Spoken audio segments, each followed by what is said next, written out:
Pregnant, she found out he had a child with his ex. She left him, revealed her real identity, and married a CEO he begged too late. Hi, my beautiful family. It's your Mr. Peter. If this is your first time here, let me say, you're not just welcome, you're wanted, you're home. This space is built with love, and every word is meant to hold you gently. Before we begin, I have a prayer for you. Soft, strong, and born from love. May light rise within you, even when the day feels dark. May the joy you forgot return in unexpected ways. May every lonely corner of your soul feel seen, and may love walk beside you, steady, kind, and true. I pray your burdens grow lighter, that your dreams breathe again, and that deep in your spirit you know that you are not alone. You are loved, wildly, eternally, completely. To my beloved family in the United States, Happy Independence Day. I see your joy, your celebrations, your history. And though this story goes live on July 5th, I wrote it on the 4th, with a heart full of respect and love. Forgive me if I arrive a day late, but I never forget you. Also, please say a prayer for Binta. She's been my strength behind the scenes, quiet, loving, powerful, but she needs your love too. Whisper her name tonight. She'll feel it. And now, my beautiful family, old and new, please don't leave this story in the middle. Every word was written with meaning. Stay with me, let it touch you. And when the story ends, please rate it out of 10, not for numbers, but because your voice matters. And if you don't, I'll quietly mind, because I love you. Like this video, leave a kind word, share it with someone who needs light today.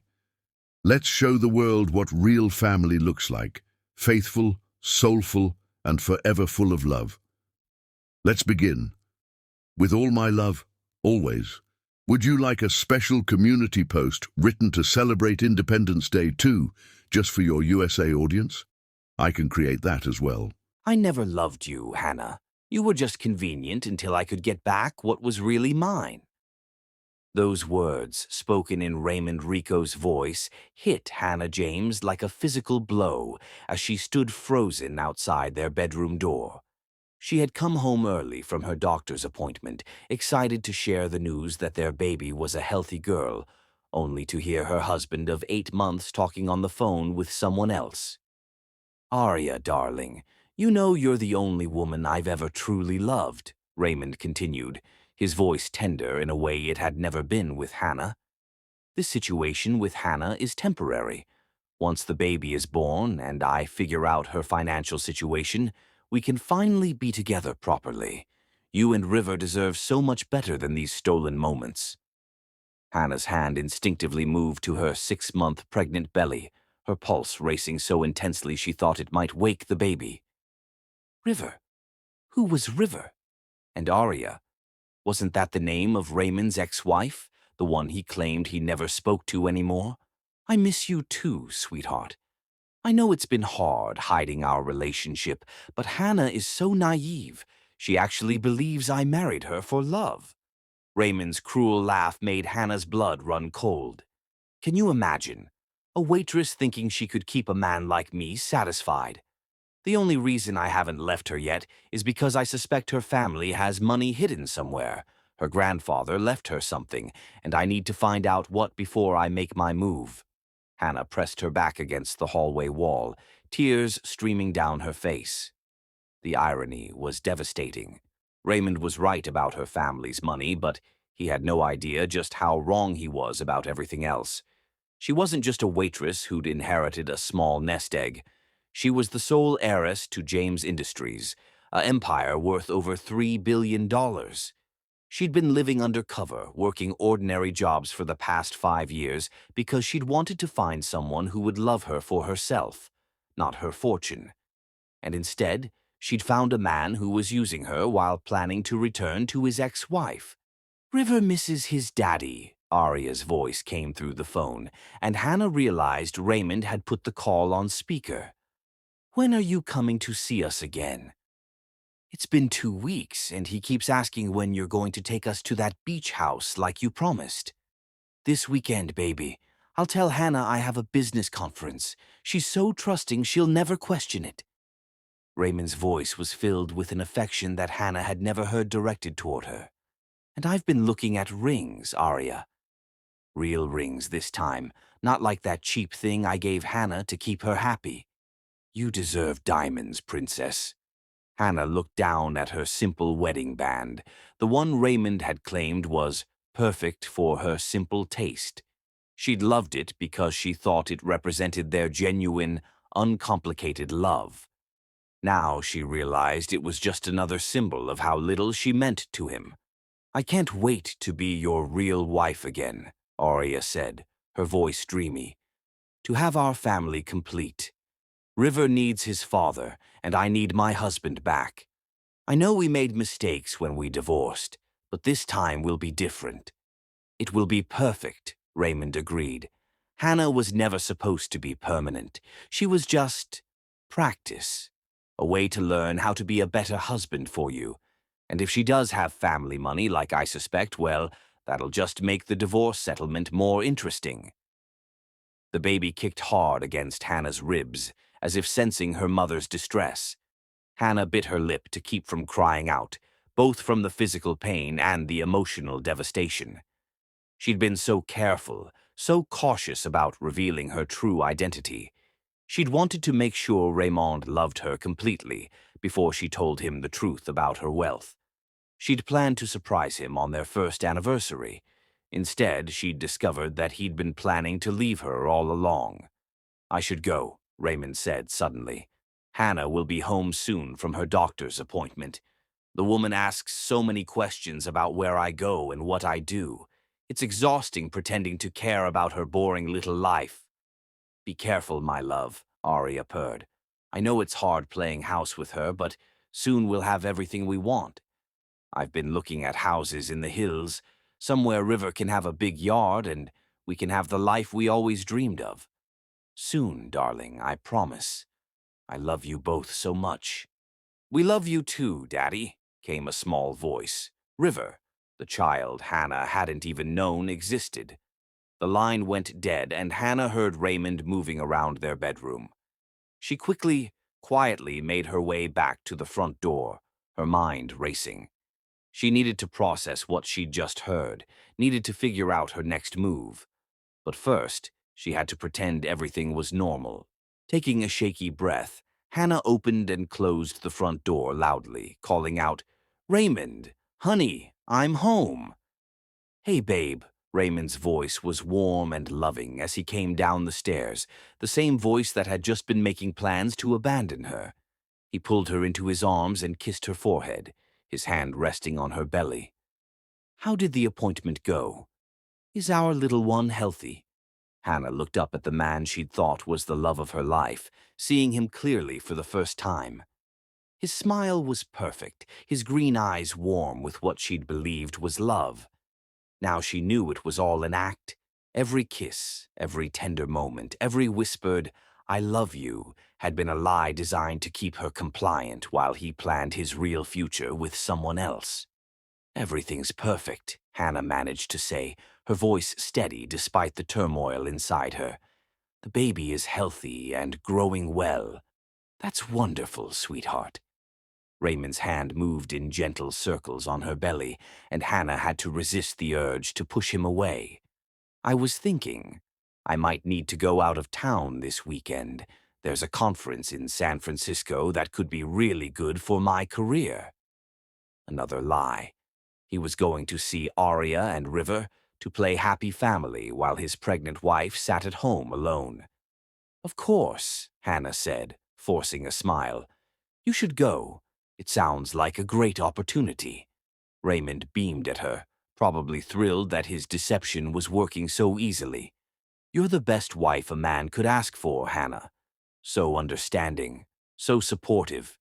As he hugged her again, Hannah closed her eyes and let herself feel the full weight of his betrayal. But underneath the pain, something else was growing, a cold, calculating anger. Raymond had played her for a fool, but he had no idea who he was really dealing with. Hannah James had spent years learning to be an ordinary woman, but she'd been born a queen. And it was time Raymond Rico learned the difference. That night, as Raymond slept beside her, Hannah lay awake planning. She had resources he couldn't imagine, connections he'd never dream of, and a fortune that would make his head spin. He thought he was playing games with a naive waitress, but he was about to discover he'd declared war on an empire. The baby kicked again, and Hannah placed her hand protectively over her belly. Her daughter, because she decided not to share that detail with Raymond, would never know a world where men could lie and manipulate without consequences. Tomorrow, Hannah James would begin her transformation back into who she really was. And Raymond Rico would learn that some games come with a price too high to pay. Chapter 2. The Double Life Exposed. Daddy, when is the fake mommy going away so we can all live together like a real family?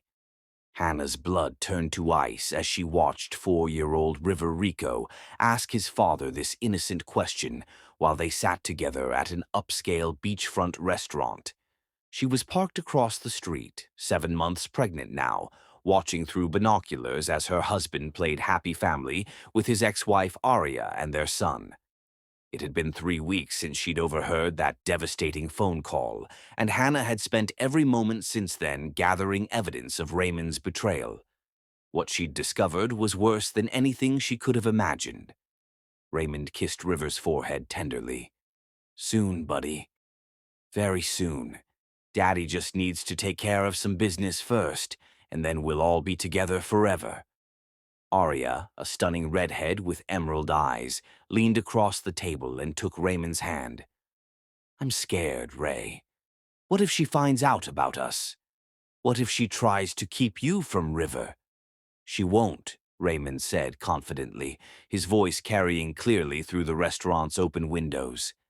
"Hannah is too naive, too trusting. She actually believes our marriage is real.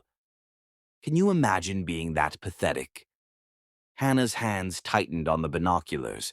Over the past 3 weeks, she'd hired a private investigator, using her real identity and resources for the first time in years. What he'd uncovered had shattered her world completely. Raymond and Aria had never really divorced. Oh, the papers existed, filed 2 years ago, but they'd continued their relationship throughout the entire process. The business trips Raymond took monthly weren't business at all. They were romantic getaways to a beach house he'd rented under a false name, where he played husband and father to his real family. The investigator had photos. Raymond teaching River to swim while Aria watched lovingly from the beach. Raymond and Aria kissing passionately in the surf. The three of them building sandcastles together, looking like the perfect family. All while Hannah sat at home, believing her husband was working hard to build their future together. But the most devastating discovery had come just yesterday. Aria was pregnant again, 4 months along, and Raymond was over the moon about it. "I can't wait to meet our new baby," Aria said now, her hand resting on her barely visible bump. "River is so excited to be a big brother." "2 children with the woman I actually love," Raymond said, his voice filled with joy Hannah had never heard when he talked about their baby. "It's everything I ever wanted, Aria. Our real family, complete at last." River bounced in his seat. "Daddy, will the new baby like the beach house? Can we take them swimming like you taught me?" "Of course, son. We'll teach the baby everything together. All 3 of us, just like it should be." Hannah felt sick. While she'd been excitedly planning their nursery, buying baby clothes, and dreaming about their future together, Raymond had been living a completely separate life. A life where she didn't exist, where their unborn daughter didn't matter, where everything real and meaningful happened without her. The private investigator had found the beach house rental agreement, signed for another full year, with both Raymond and Aria's names on it. He'd found credit card statements showing expensive jewelry purchases that Hannah had never received, romantic dinner reservations for 2 that didn't include her, and even a savings account labeled Our Future Home that Raymond was funding with money he claimed he was saving for Hannah's baby. "I have something for you," Raymond said now, pulling out a jewelry box. Hannah watched in horror as he presented Arya with a stunning diamond necklace. "For the most beautiful woman in the world." "Oh, Ray, it's gorgeous." Arya threw her arms around him and they kissed deeply while River giggled. "When can we go shopping for the new baby?" Arya asked, touching her belly. "I want everything to be perfect this time." "This weekend," Raymond promised. "I'll tell Hannah I have another business conference. We can pick out everything together. Cribs, clothes, toys, whatever our baby needs." Hannah had heard enough. More than enough. She started her car, her mind crystal clear for the first time in weeks. She'd spent 3 weeks gathering evidence, and now she had everything she needed. Bank statements, photographs, rental agreements, travel records, all proof of Raymond's systematic betrayal of their marriage. But most importantly, she'd spent those 3 weeks reconnecting with who she really was. Hannah James, heiress to a fortune that dwarfed anything Raymond could imagine. She'd made contact with her family's legal team, her financial advisors, and her security personnel. They were all on standby, waiting for her signal. That signal would come tonight. Hannah drove home to their modest apartment, modest because she'd wanted to maintain her cover, while Raymond complained constantly about their poverty and dreamed of better things. If only he knew that she could buy him a mansion with her pocket change. She spent the afternoon preparing. First, she called her lawyer, James Whitmore, the senior partner at the most prestigious firm in the state. "Ms. James," his voice was warm with genuine affection, "I was wondering when you'd call. Are you ready to reclaim your position?" "More than ready, James. I need you to prepare divorce papers immediately, and I need them to be comprehensive. I understand. What grounds? Adultery, fraud, emotional abandonment. I have evidence of everything." Hannah's voice was cold, controlled. "I want him to get nothing, James. Not a penny, not a possession, not even supervised visitation rights until paternity is established. Consider it done. Anything else?" "Yes. I want you to file an injunction preventing him from accessing any accounts he thinks are mine, and I want security footage from every property I own, just in case he tries to retaliate." "Miss James, if I may, are you certain about this approach? Perhaps we could start with mediation." "James," Hannah interrupted, her voice deadly quiet. "This man has been living a double life throughout our entire marriage. He's planning to abandon me and our unborn child for his ex-wife and their children. Plural, she's pregnant again. There will be no mediation. There will be justice." "Understood. The papers will be ready by morning." Next, Hannah called her security team and her private investigator. She wanted Raymond followed every moment until the divorce was finalized. She wanted to know every move he made, every lie he told, every promise he made to Arya that he was breaking to Hannah. Finally, she called her financial advisor and instructed him to freeze every account that Raymond had access to. Not that there were many. Hannah had been very careful about keeping her money separate, telling Raymond it was because she wanted to contribute equally to their marriage. As evening fell, Hannah sat in their living room, waiting. She'd prepared a simple dinner, set the table beautifully, and even lit candles. She wanted this last meal together to be perfect, because tomorrow Raymond Rico would discover that he'd been playing games with the wrong woman. When Raymond came home at 8 o'clock, he was glowing with happiness from his day with his real family. "Hey, beautiful," he said, kissing Hannah's cheek. "Something smells amazing." "I made your favorite," Hannah said sweetly. "I thought we could have a romantic dinner, just the two of us." "That's perfect, babe. I had such a stressful day at work. It'll be nice to relax with my gorgeous wife." Every word was a lie, and they both knew it, though only Hannah knew that they both knew. Over dinner, Raymond regaled her with fictional stories about his demanding clients and difficult boss, while Hannah smiled and nodded, mentally cataloging every deception for her lawyer. When he mentioned his upcoming business trip to San Francisco, Hannah's smile remained perfectly steady. "That sounds like a wonderful opportunity," she said. "I hope you have a great time." "You're so understanding, Hannah. Some wives would complain about their husbands traveling so much, but you've always been supportive." "I just want you to be happy," Hannah said truthfully. And tomorrow she'd make sure he got exactly the kind of happiness he deserved. After dinner, as Raymond settled in to watch television, Hannah excused herself to take a bath. In the privacy of her bathroom, she allowed herself to feel the full weight of what was coming. Tomorrow, her life would change completely. The quiet, simple existence she'd built would be over, and she'd return to the world of wealth and power she'd been born into. But tonight, for one last night, she was still just Hannah, the waitress, married to a man who thought he was clever enough to deceive her. Tomorrow, Raymond Rico would learn that he'd made the biggest mistake of his life, and Hannah James would make sure it was a lesson he never forgot. Chapter 3. The Confrontation and Revelation. Pack your bags, Raymond. You're about to lose everything you never knew you had. Hannah stood in the doorway of their bedroom at 6 a.m., fully dressed in an elegant black business suit that Raymond had never seen before, her hair pulled back in a sophisticated chignon that made her look like a completely different person. In her hands were divorce papers and a thick manila envelope containing every piece of evidence she'd gathered about his betrayal. Raymond sat up in bed, confused and still half asleep. "Hannah, what are you talking about? And why are you dressed like that? Did you get a job interview or something?" "I'm talking about your weekend trips to the beach house with Aria and River," Hannah said calmly, her voice steady and cold.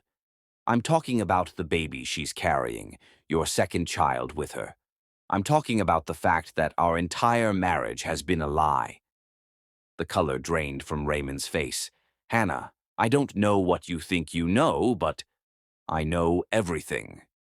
Hannah opened the envelope and scattered photographs across the bed. Pictures of Raymond kissing Aria, playing with River, shopping for baby furniture, signing the lease on the beach house. "I know about the savings account you opened for your real family. I know about the jewelry you bought her while telling me we couldn't afford nice things. I know about your plans to divorce me after the baby is born to claim whatever inheritance you think I have." Raymond stared at the photos, his mouth opening and closing like a fish. "Hannah, please let me explain." "Explain what? That you never loved me? That our marriage was just a convenient arrangement while you figured out how to get back with your ex-wife? That my child and I were just obstacles to overcome?"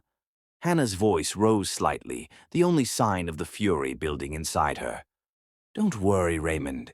I heard you explain everything perfectly clearly when you were on the phone with Aria 3 weeks ago." You were listening." Raymond's voice was barely a whisper.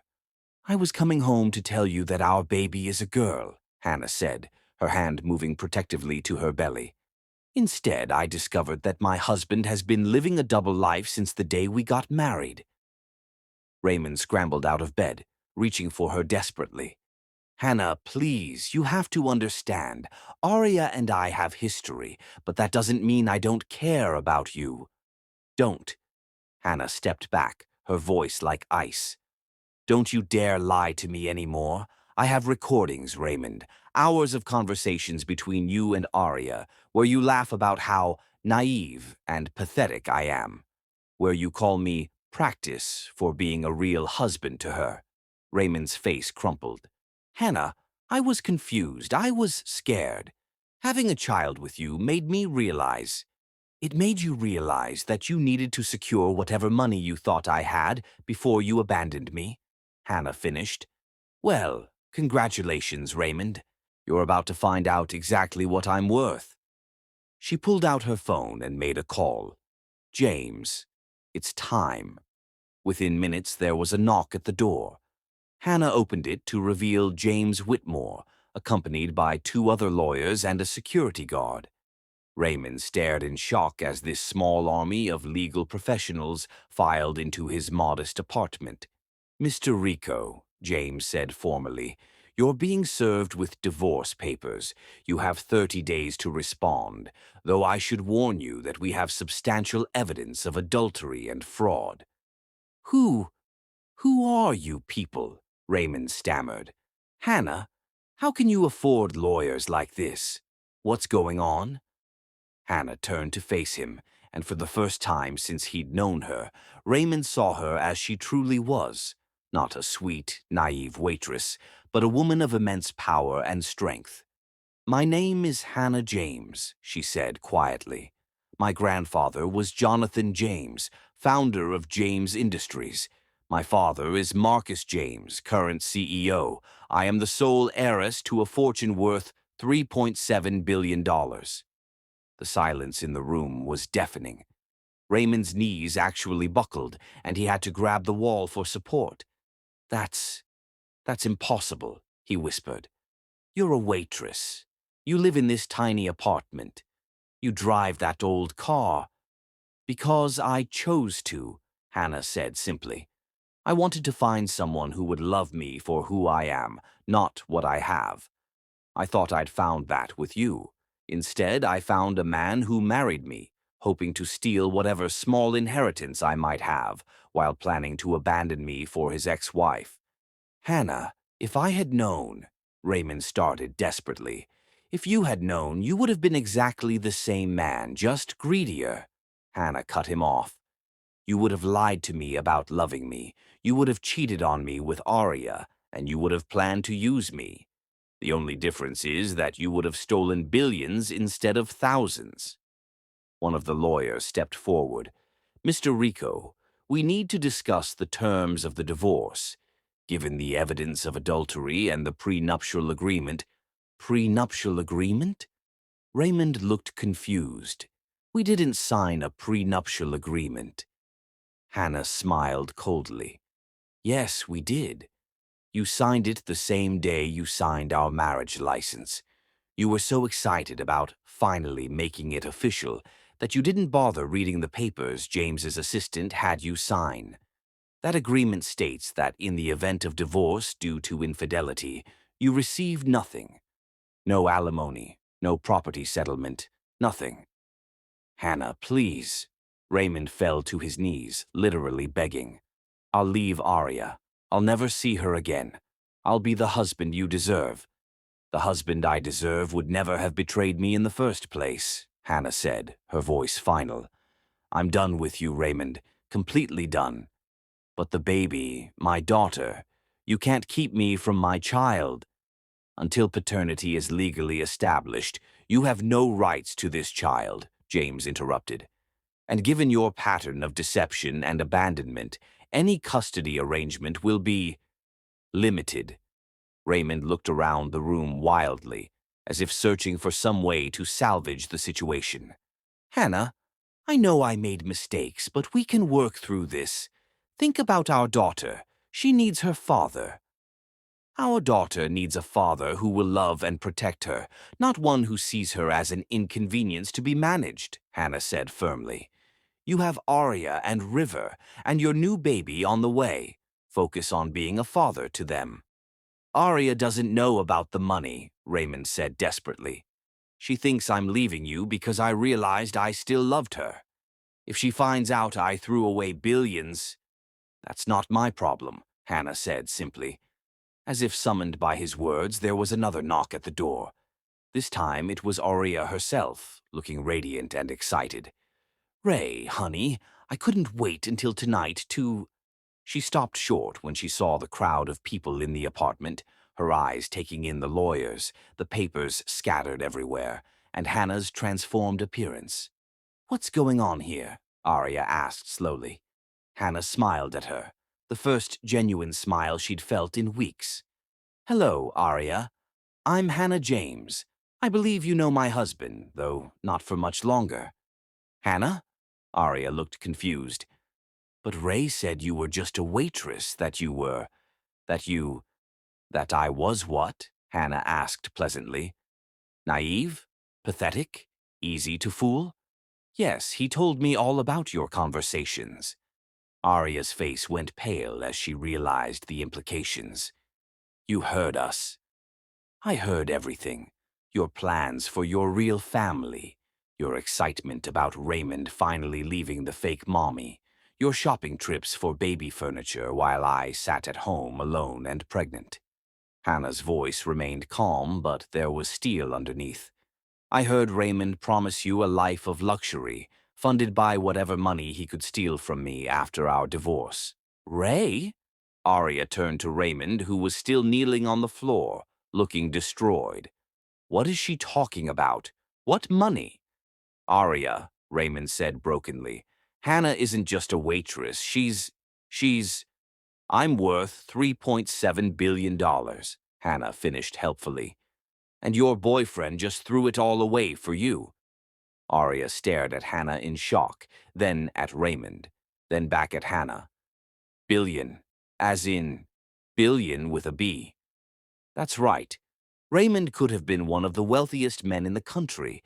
Instead, he chose to betray the woman who could have given him everything for a woman who was impressed by beach house rentals and costume jewelry. Ray? Arya's voice was small now, uncertain. Is this true? Raymond couldn't even speak. He just nodded, tears streaming down his face. So, when you were telling me that Hannah was just a phase, that you were only staying with her until you could figure out her finances. Arya's voice was getting stronger, angrier. You were actually married to a billionaire, and you threw that away. Arya, please, I love you. You love money, Arya exploded. You told me you were leaving her because you realized we were meant to be together, but really you were just trying to steal from her first. No, Arya, that's not... What about River? What about our new baby? How are we supposed to build a life together now? You promised us security, Raymond. You promised us a future. Hannah watched this confrontation with satisfaction. Everything was unraveling exactly as it should. I think, Hannah said quietly, you should all leave now. Raymond, you have 30 days to find somewhere else to live. Arya, you might want to reconsider your relationship with a man who would abandon his pregnant wife for an ex-wife, then abandon his pregnant ex-wife for money. As the lawyers packed up their papers and prepared to leave, Hannah felt a sense of profound relief. The woman who had been deceived and betrayed was gone. In her place stood Hannah James, wealthy, powerful, and ready to reclaim her real life. Hannah, Raymond said one last time, his voice broken. I'm sorry, I'm so sorry. Hannah looked at him for a long moment, this man who had wasted months of her life and broken her heart with his lies. No, Raymond, she said finally. You're not sorry you hurt me. You're sorry you got caught. There's a difference. And with that, Hannah James walked out of her old life forever. Chapter 4. New life, broken trust. Mommy, why does your belly have a princess in it but no daddy to protect her? 2-year-old Grace James asked this innocent question while playing with her toys in the sunroom of Hannah's family estate, her dark curls catching the afternoon light as she looked up at her mother with curious brown eyes. The question hit Hannah like a physical blow, even though she'd been expecting it eventually. Hannah set down her tea and knelt beside her daughter, marveling as she always did at Grace's intelligence and beauty. The little girl had inherited Hannah's warm brown skin and expressive eyes, but there was a sharpness to her gaze that reminded Hannah of her own business acumen. Even at 2, Grace was remarkably perceptive. Because, sweetheart, Hannah said carefully, some daddies aren't good enough to be part of our family. But we have Grandpa Marcus and Uncle James and all our family who love and protect us. It had been 2 years since Hannah had walked out of that apartment and back into her real life, and the transformation had been nothing short of remarkable. She now lived in the James family's primary estate, a sprawling mansion set on 50 acres of pristine land, complete with gardens, a private lake, and enough security to protect a small country. Grace had been born into luxury and love, surrounded by a family who cherished her completely. But Hannah herself had become someone entirely different from the trusting woman who had fallen for Raymond's lies. She was harder now, more calculating, slower to trust. The betrayal had left scars that even time and success couldn't fully heal. "Miss James," her assistant Cameron knocked softly on the doorframe. "Your 1 o'clock appointment is here." Hannah glanced at her watch. She'd forgotten about the meeting with the contractors who were redesigning the estate's security system.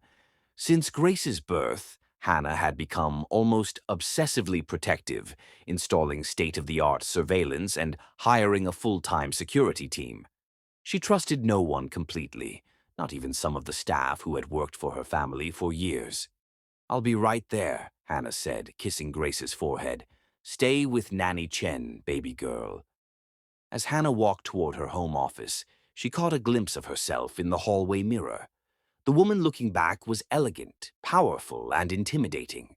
Her hair was styled in a perfect chignon, her clothing was designer perfection, and her expression was cool and controlled.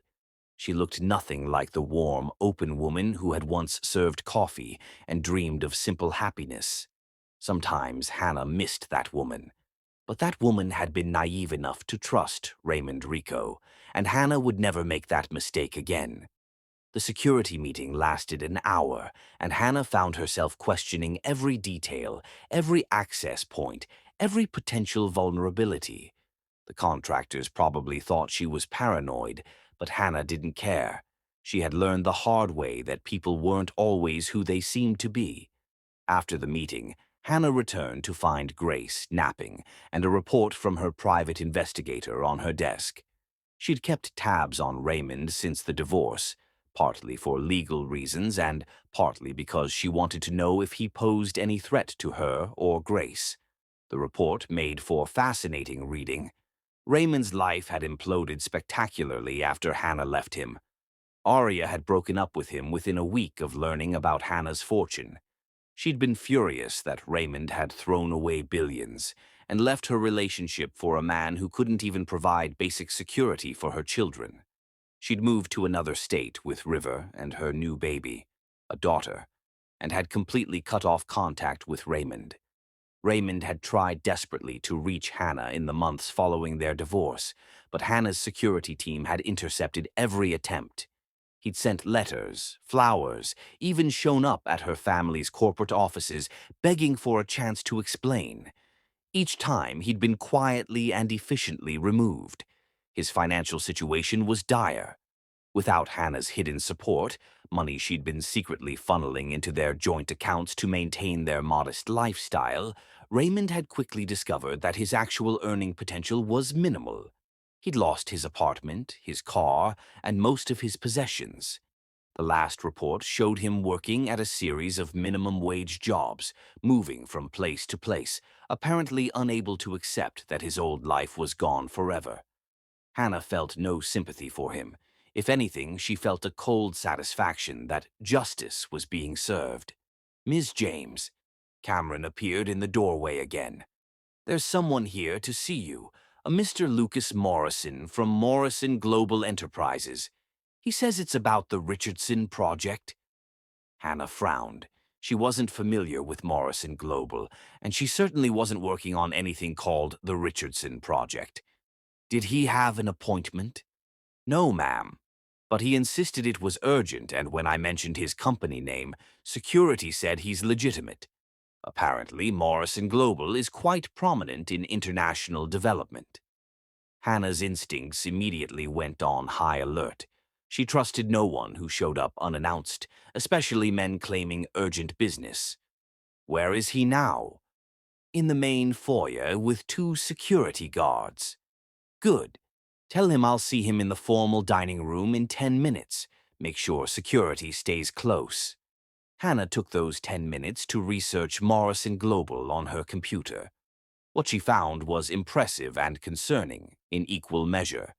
Lucas Morrison was apparently a billionaire in his own right, the CEO of a company that built resorts and developed luxury properties around the world. He was young, only 32, and according to the business magazines, brilliant and ruthless. He was also devastatingly handsome, which immediately made Hannah more suspicious. She'd learned not to trust attractive men who showed up unexpectedly. Hannah made her way to the dining room, her heels clicking authoritatively on the marble floors. She'd chosen this room deliberately. It was formal, intimidating, and designed to put visitors in their place. The long mahogany table, crystal chandeliers, and portraits of previous James family patriarchs created an atmosphere of old money and established power. Lucas Morrison was standing by the window when she entered, looking out at the gardens. He turned when he heard her footsteps, and Hannah had to admit that the photographs hadn't done him justice. He was tall, probably 6'3", with dark hair and striking blue eyes. His suit was expertly tailored, and he carried himself with the confidence of a man accustomed to getting what he wanted. "Ms. James," he said, extending his hand, "thank you for seeing me on such short notice."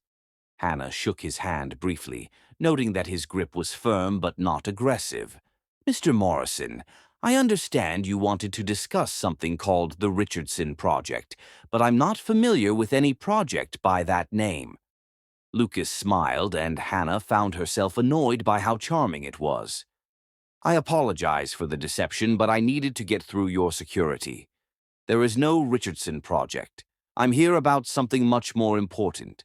Hannah's expression turned glacial. "I don't appreciate being lied to, Mr. Morrison. I think this meeting is over." "Please," Lucas said quickly, "just give me 5 minutes. I'm here about Grace." Hannah went very still. "What about Grace?" "I was at Morrison Daycare yesterday. It's a premium childcare facility I own in the city. Grace was there with your nanny for a play date with one of the other children." Hannah's heart rate spiked. She knew about the playdate. Chen had asked permission to take Grace to meet another family who had a daughter Grace's age. Hannah had agreed only after having the family thoroughly investigated and the location secured. "Go on," Hannah said carefully. "There was an incident," Lucas continued. "A man showed up claiming to be Grace's father. He was demanding to see her, becoming increasingly agitated when the staff refused. Security had to remove him from the premises." Raymond. Hannah felt a cold fury building in her chest. What exactly did he do? He took photographs of Grace through the window before security stopped him. He was asking the other parents questions about her routine, what days she comes in, what time you usually pick her up. Lucas's expression was serious now. "Miss James, I don't know your situation, but this man seemed unstable, desperate. I thought you should know." Hannah sank into one of the dining room chairs, her mind racing. She'd been so careful, so thorough with her security measures. But Grace couldn't live in a fortress forever. She needed socialization, normal childhood experiences. Hannah had thought the daycare was safe. "Did he say anything else?" Hannah asked. "He kept talking about how you'd stolen his daughter from him, how you destroyed his life with lies. The staff said he seemed to know a lot about Grace's schedule and preferences, more than a stranger would know." "He's been watching her," Hannah said quietly, the realization hitting her like a physical blow. "He's been watching my daughter." Lucas sat down across from her, his expression gentle but serious. "Miss James, I don't know what your history is with this man, but I have extensive experience with security issues. If you'd like, I could help you upgrade your protection protocols." Hannah looked at him suspiciously. "Why would you help me? You don't even know me." "Because Grace is a beautiful, innocent little girl who deserves to feel safe," Lucas said simply. "And because any man who would frighten a child to get revenge on her mother is the kind of person who needs to be stopped." For a moment, Hannah saw something in Lucas's eyes that she hadn't seen in a man's face since before Raymond. genuine concern with no ulterior motive. But she pushed that thought away immediately. She couldn't afford to trust her instincts about men anymore. I appreciate the information, Mr. Morrison, but I have my own security team. We'll handle this. Lucas nodded and stood to leave. Of course, but if you change your mind, here's my card. And Ms. James, you might want to consider varying Grace's routine for a while. Predictable patterns make it easier for someone to— To what? Hannah's voice was sharp. To get close to her when you're not around. The words hung in the air like a threat, and Hannah felt her carefully constructed sense of security crumbling. Raymond was escalating, becoming bolder. How long before he tried something more dangerous than taking photographs? Mr. Morrison, Hannah said as he reached the door. This man, did he say anything about me? About coming here? Lucas turned back, his expression grave. He said he knew where you lived now and that it was time for him to reclaim what was his. He paused. Ms. James, I meant what I said about helping. I have resources that might be useful. After Lucas left, Hannah sat alone in the dining room for a long time, thinking. She'd built a new life, a safe life, a powerful life. But Raymond was still out there, still angry, still dangerous. And now he was threatening the most precious thing in her world. Hannah James had learned to protect herself from heartbreak. But protecting Grace, that would require a different kind of strength entirely. For the first time since leaving Raymond, Hannah realized she might not be able to do this alone. Chapter 5. Lucas's First Attempt. Grace, darling, would you like Mr. Lucas to be your new daddy? The question came from Lucas Morrison as he knelt in the sand beside 2.5-year-old Grace, who was building an elaborate sandcastle on the private beach of his Malibu estate. Hannah felt her chest tighten as she watched her daughter's face light up with innocent joy, completely unaware that this moment was about to shatter the fragile trust Hannah had been building over the past 6 months. Yes, Grace exclaimed, throwing her sandy arms around Lucas's neck. Can he live with us in our big house? Can he read me stories and teach me to swim like he did today? Hannah stood frozen 20 feet away, watching the scene unfold with a mixture of panic and betrayal. Lucas had orchestrated this entire day, the private beach, the romantic picnic, Grace's obvious adoration of him, all leading up to this moment where he would use her daughter to manipulate her into marriage. It was exactly what Raymond would have done.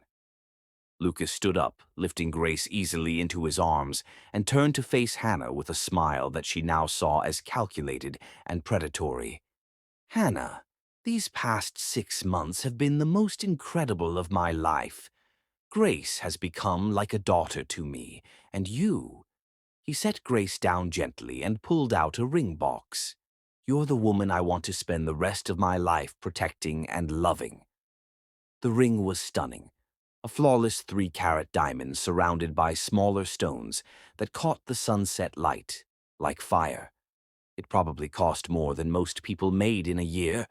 Hannah stared at it, her mind racing back through every moment of their relationship, looking for the lies she'd obviously missed. 6 months ago, Hannah had finally agreed to let Lucas help with her security concerns about Raymond.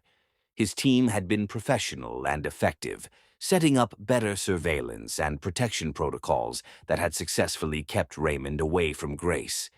But somewhere along the way, Hannah had made the fatal mistake of letting Lucas become part of their lives. He'd started small, bringing coffee when he came to check on security updates, staying to chat about Grace's latest adorable comments, offering to help with little things that Hannah's staff could have easily handled. Then came the invitations to dinner at his estate, always including Grace, always feeling natural and safe. Lucas had been patient, respectful, never pushing for more than Hannah was ready to give. He'd brought Grace thoughtful gifts, books, educational toys, art supplies that showed he'd been paying attention to her interests. He'd listened to Hannah's stories about building James Industries without trying to take over or offer unwanted advice. He'd seemed perfect. Too perfect. Hannah? Lucas was still kneeling, the ring box open between them, while Grace bounced excitedly beside him. Will you marry me? Hannah looked down at this man who had somehow infiltrated every aspect of her carefully guarded life. He'd been coming to family dinners for weeks now, charming her father and winning over her staff.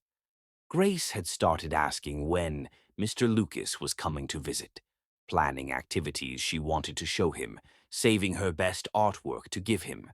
And Hannah had let it happen because Lucas had made her feel something she thought was dead, the desire to trust someone again. No, Hannah said quietly. The word fell like a stone into the perfect scene Lucas had created. Grace's face fell in confusion, and Lucas looked as if he'd been physically struck. Hannah, I don't understand, Lucas said, slowly standing up. These past months, I thought we were building something real together. That's exactly the problem, Hannah said, her voice gaining strength. You thought. You assumed. You planned this entire day, used my daughter's feelings, manipulated the situation to put maximum pressure on me to say yes. That's not what I was doing, isn't it? Hannah's voice was cold now, the same tone she used in business negotiations when someone tried to deceive her. The private beach, so I couldn't escape easily. The romantic setup, so I'd feel pressured to be grateful. Getting Grace excited about the idea so I'd look like the villain if I said no. Lucas's face paled. Hannah, you're misunderstanding my intentions. Am I? Because it looks to me like you've spent 6 months infiltrating my life, winning over my daughter, making yourself indispensable to our security and our routine, all building up to this moment where you'd put me in an impossible position. Mommy, Grace's small voice was confused and hurt. Don't you want Mr. Lucas to be part of our family? He loves us. Hannah knelt down and took Grace's hands, her heart breaking at the confusion in her daughter's eyes. Sweetheart, sometimes adults need more time to make big decisions. Mr. Lucas surprised Mommy today, and surprises can be scary even when they're meant to be nice. But I want him to stay, Grace said, tears starting to form. He makes you smile, Mommy.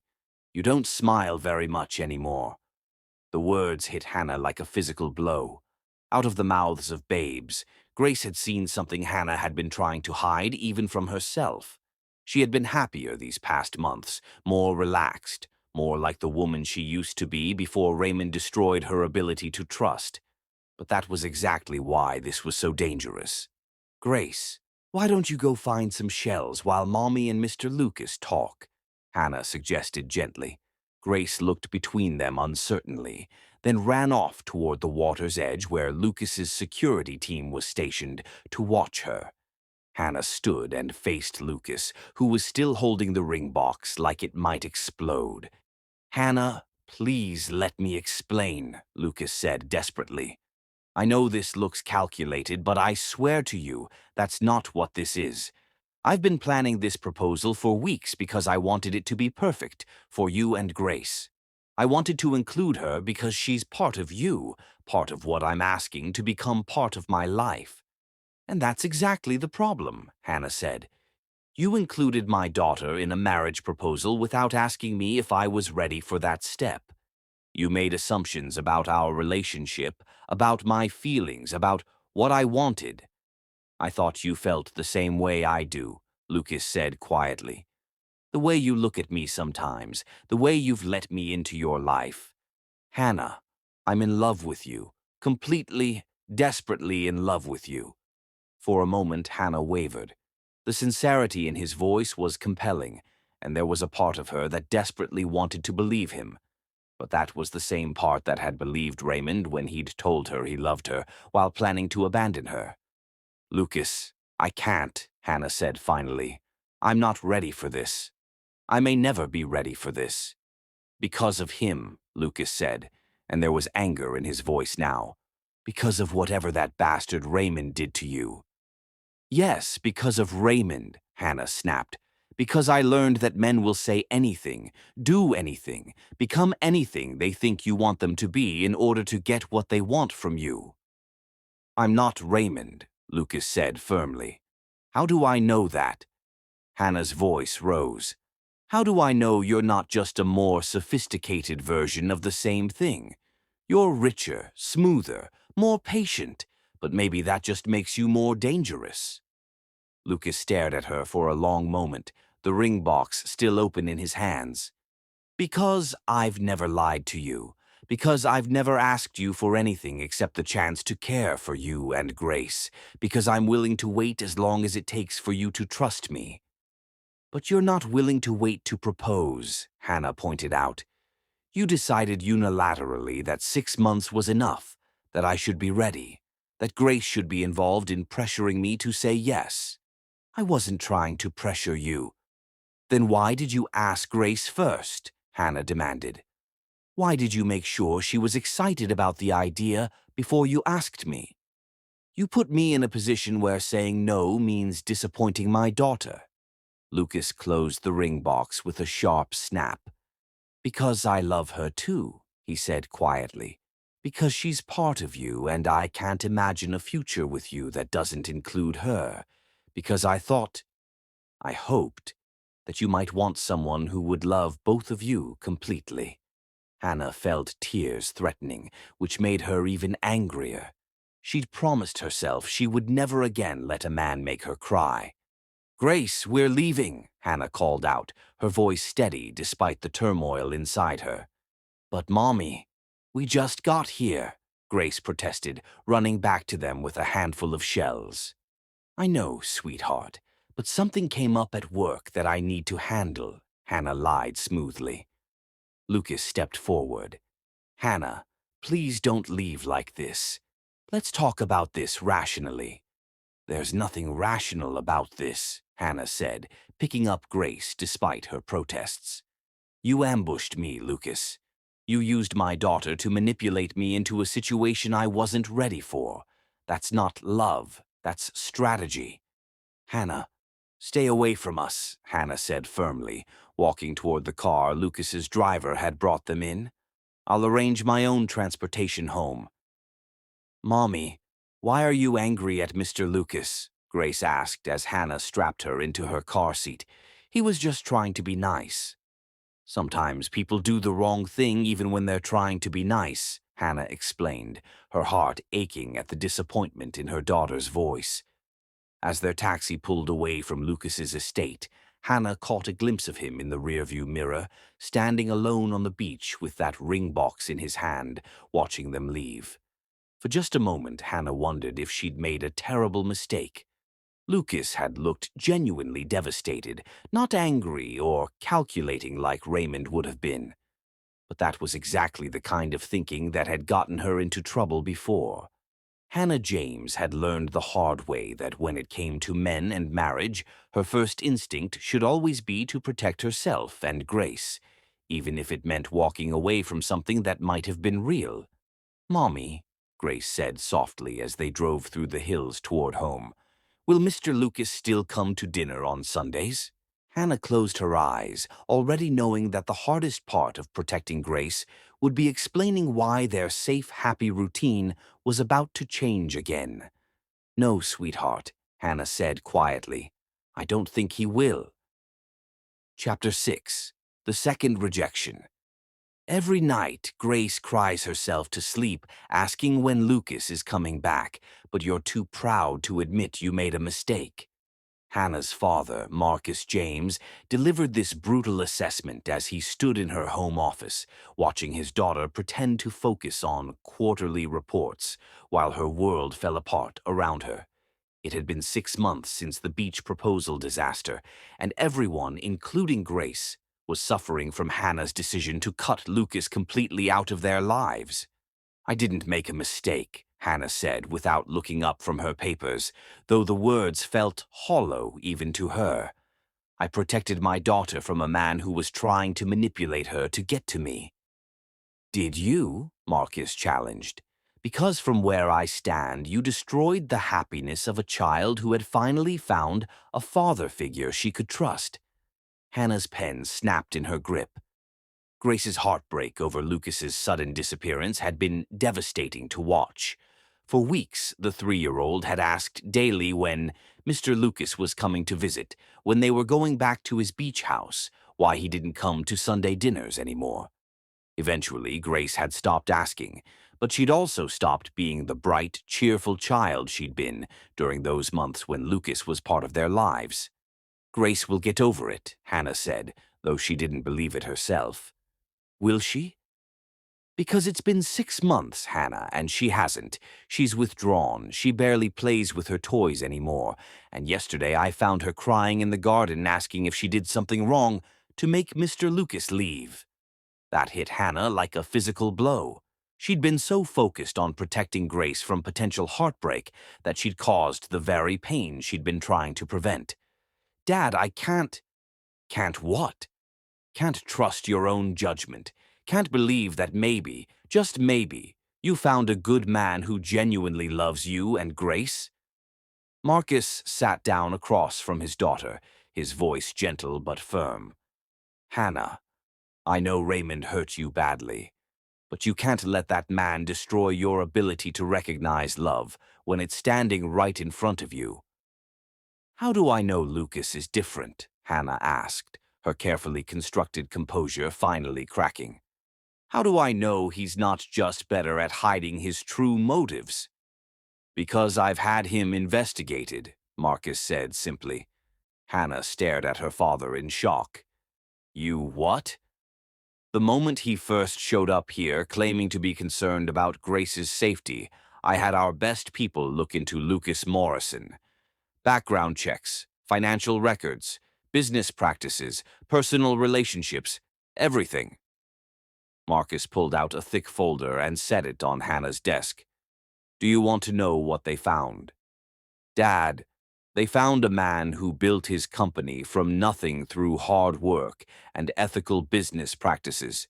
A man who donates millions to children's charities every year and doesn't publicize it. A man who has never been married but who has maintained long-term friendships with every woman he's ever dated, including the ones who ended the relationships. Hannah stared at the folder but didn't touch it. They also found, Marcus continued, that Lucas Morrison has turned down 3 major business deals in the past 6 months because they would have required him to relocate or travel extensively. When asked why, he told his board that he had personal commitments keeping him in the area.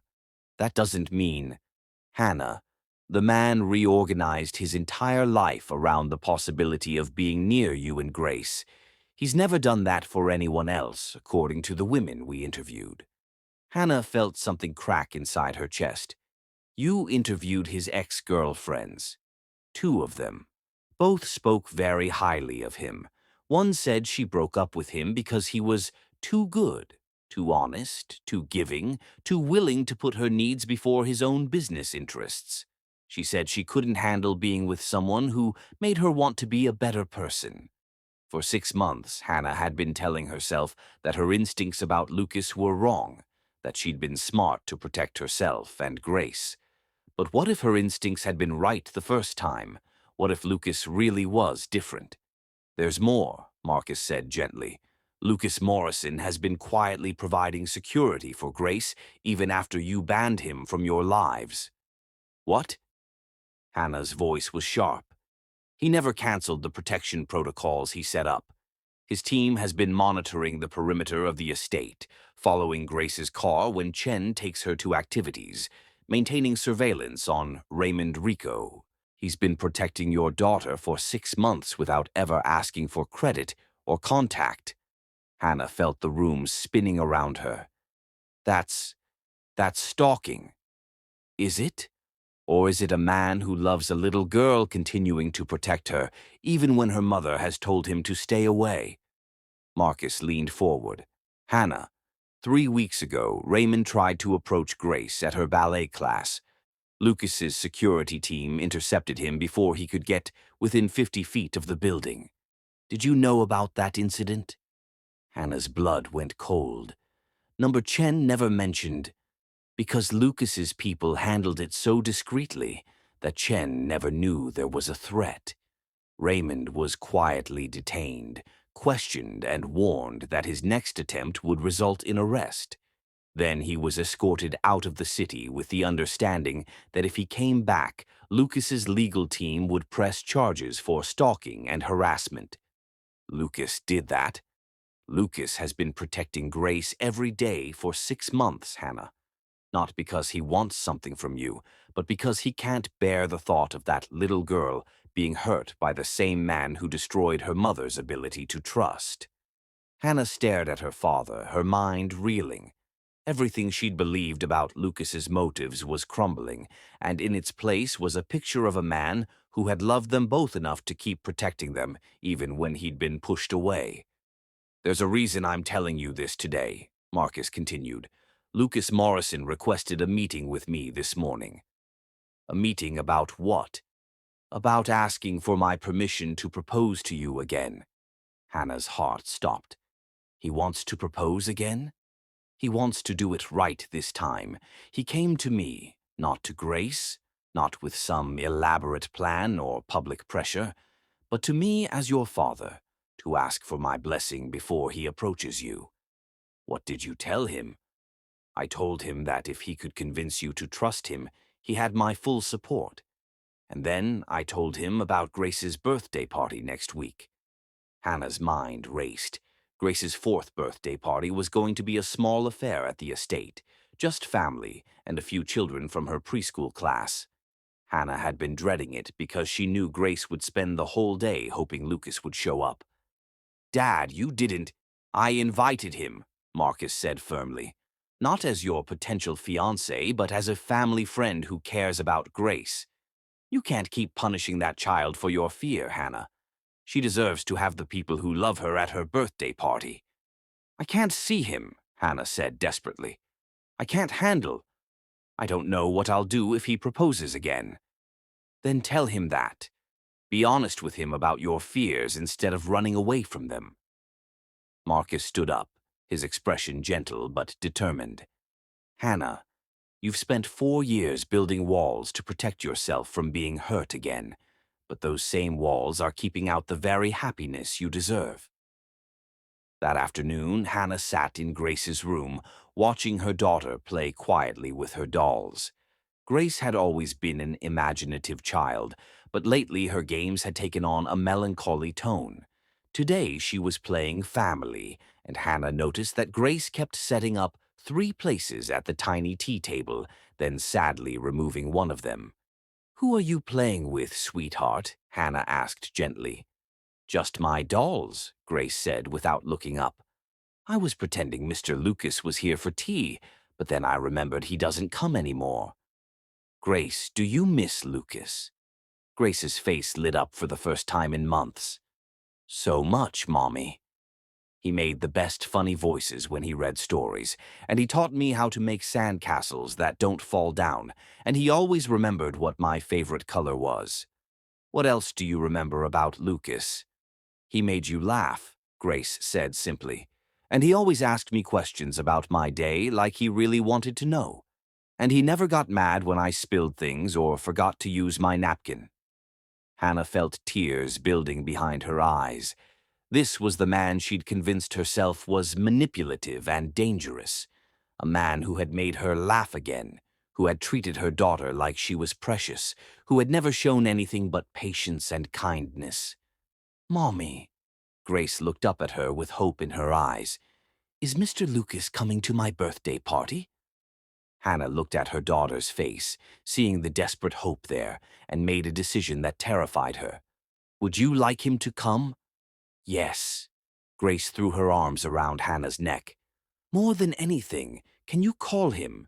Can you tell him I miss him?" That evening, Hannah stood on her balcony with her phone in her hand, Lucas's number on the screen. She'd been standing there for 20 minutes, trying to find the courage to make the call. Finally, she pressed the button. "Hannah?" Lucas's voice was surprised but warm. "Is everything okay? Is Grace—" "Grace is fine," Hannah said quickly. I'm calling because it's her birthday next week, and she wants you to come to her party." There was a long pause. "And what do you want, Hannah?" It was such a simple question, but it cut straight to the heart of everything Hannah had been avoiding for 6 months. "I want to stop being afraid," Hannah said quietly. "I want to stop punishing Grace for my inability to trust. And I want to see you again." "Hannah, but I need you to understand something," Hannah continued, her voice stronger now. "I'm not ready for marriage proposals or grand romantic gestures. I need time. I need to learn to trust you slowly, carefully. Can you accept that?" "I can accept whatever you need me to accept," Lucas said softly. "I've missed you both so much, Hannah. I've missed your laugh and Grace's stories and the way you both make everything in the world seem brighter." "Then come to her party," Hannah said. "Come as Grace's friend. We'll figure out the rest as we go." After she hung up, Hannah realized she was crying, not from sadness this time, but from relief. For the first time in 6 months, she was allowing herself to hope. But deep down, she knew that when Lucas came to Grace's party, he'd probably try to propose again. And this time, Hannah wasn't sure she'd have the strength to say no, which terrified her more than anything else in the world. Chapter 7. Trust Building and Third Proposal. "Hannah, I need you to listen to me very carefully. Grace is missing." Lucas's voice on the phone was deadly calm, but Hannah could hear the controlled panic underneath as she sat in her office reviewing quarterly reports. It was Tuesday afternoon, 2 years after Grace's third birthday party had brought Lucas back into their lives, and Hannah had been enjoying the peaceful routine of a normal day. That peace shattered instantly. "What do you mean missing?" Hannah's voice was sharp as ice as she grabbed her keys and headed for the door. Chen took her to the park for their usual Tuesday playdate. 15 minutes ago, Chen called in a panic, saying Grace vanished from the playground. She was on the swings. Chen turned to talk to another nanny for literally 30 seconds. And when she looked back, Grace was gone. Hannah was already running toward her car, her heart pounding so hard she could barely think. "Where are you?" "Already at the park with my security team." "Hannah, there's something else. We found evidence that Raymond has been in the area. Surveillance cameras caught him watching the park from across the street yesterday." The world tilted around Hannah. Raymond had been quiet for 2 years, and she'd foolishly allowed herself to believe he'd given up. "How long has Grace been missing?" 22 minutes. "I've already called the police, but I wanted you to know before they contacted you. I'm coordinating search teams in all directions from the park." Hannah screeched into the park's parking lot 12 minutes later to find controlled chaos. Police cars, Lucas's black SUVs, and what appeared to be a small army of security personnel were systematically searching every inch of the area. Lucas was in the center of it all, directing the search with military precision, while Chen sat sobbing on a bench with a female police officer. "Hannah." Lucas spotted her and immediately came over, his face grim but his voice steady. "We've expanded the search radius, and I have teams checking every building, every car, every possible hiding place within a 2-mile radius." "This is my fault," Hannah said, her voice breaking. "I let my guard down. I thought we were safe." "This is not your fault," Lucas said firmly, taking her hands. "This is Raymond's fault, and we're going to find her. I promise you, Hannah, we will bring Grace home safely."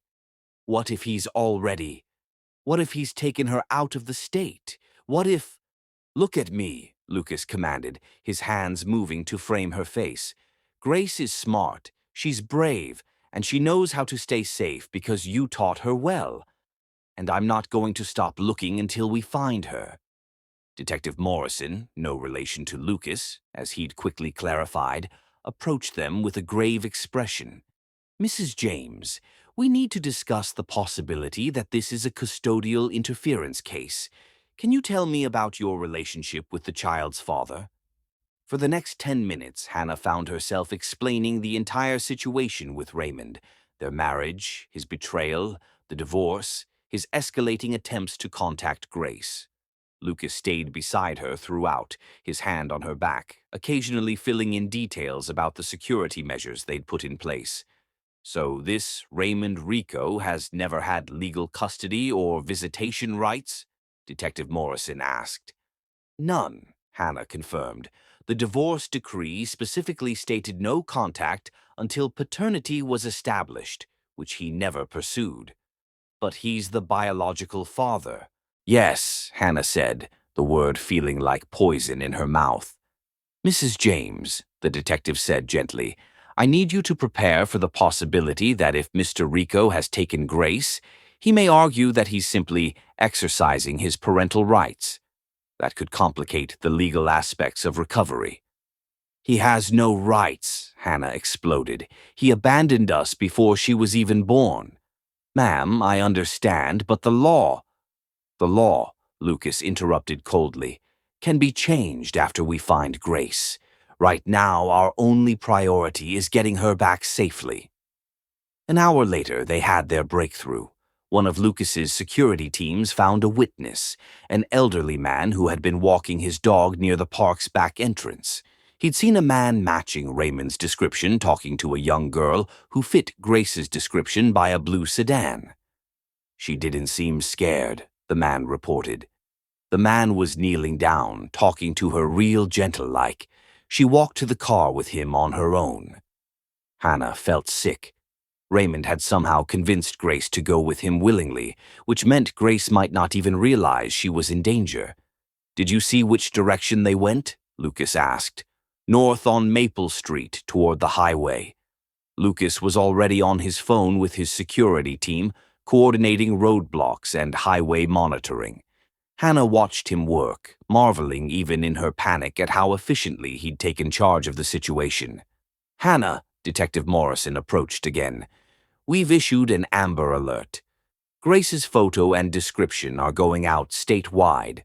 We'll also need you to come to the station to provide any additional information about Raymond, where he might take her, what his motivations might be.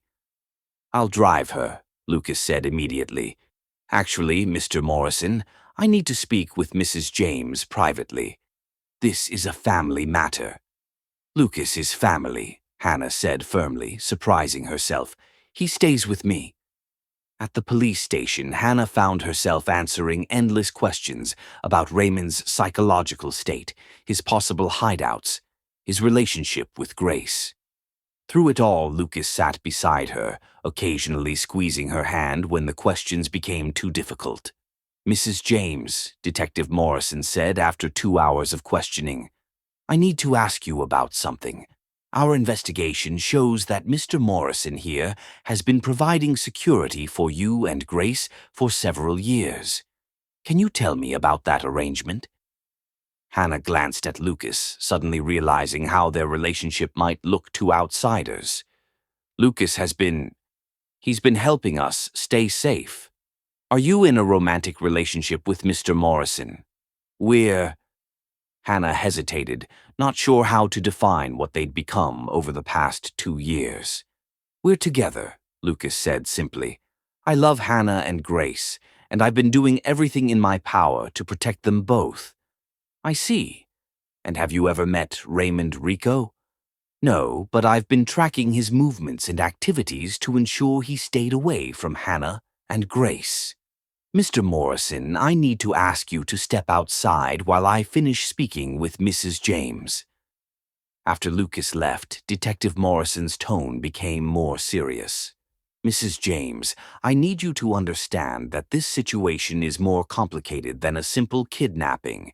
If Raymond Rico is Grace's biological father, and if he can argue that he was denied access to his child unfairly, this becomes a custody dispute rather than a criminal matter. What are you saying?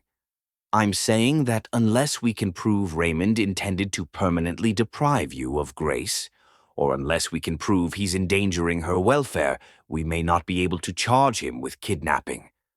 Hannah felt the world crashing down around her. So he can just take my daughter and there's nothing you can do? We can and will recover Grace, the detective assured her. But the charges Raymond faces afterward may depend on his motivations and actions.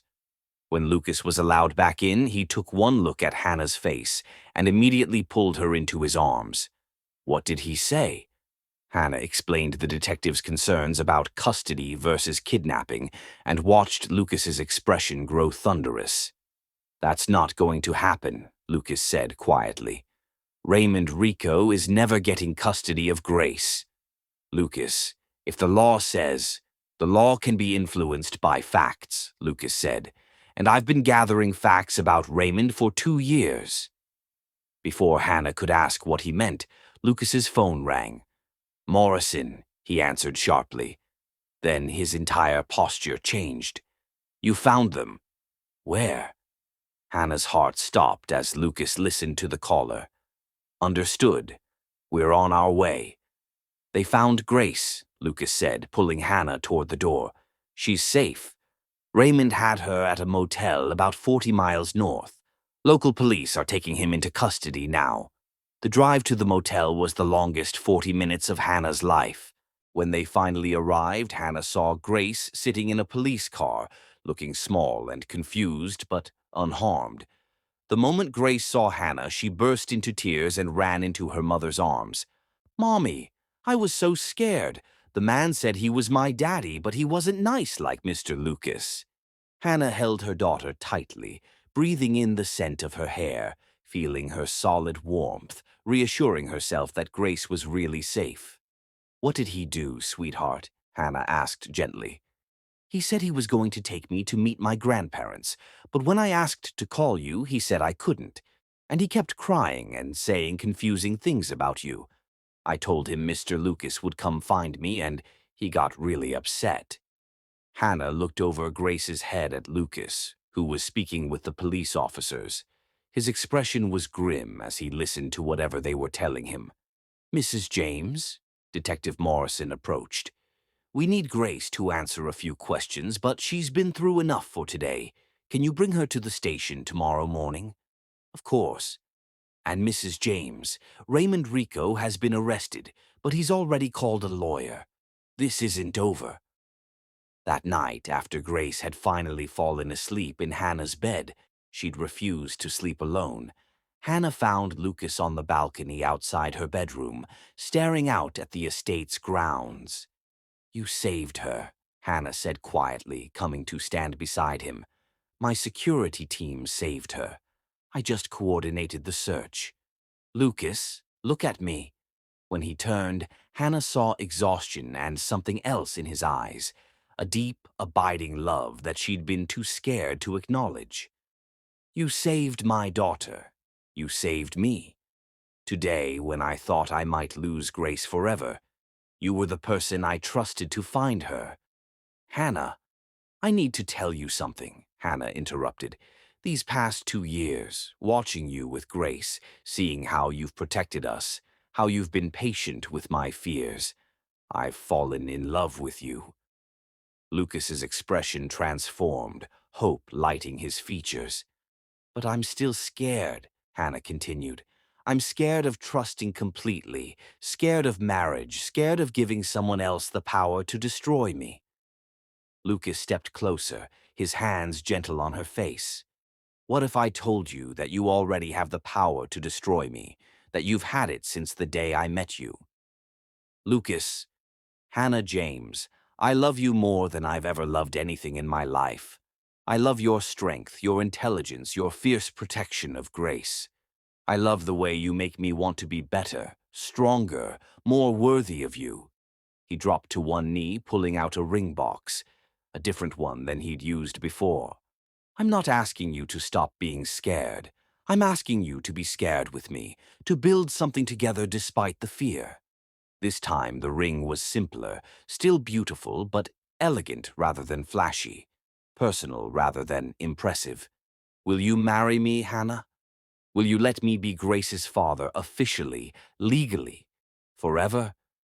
Hannah looked down at this man who had spent years proving his love through actions rather than words, who had moved heaven and earth to bring her daughter home safely, who had earned the right to ask this question. I want to say yes, Hannah whispered, but what if I'm not ready? What if I need more time? Then we'll wait, Lucas said simply. I'll ask you again next year and the year after that, and the year after that, until you're ready to say yes. Hannah stared at him, this patient, loving man who was willing to wait indefinitely for her to heal. Ask me again in a year, she said softly, when I've had time to be sure, to work through my fear, to become the woman you deserve. Lucas smiled, kissing her hand before standing up. I'll be here, Hannah. However long it takes, I'll be here.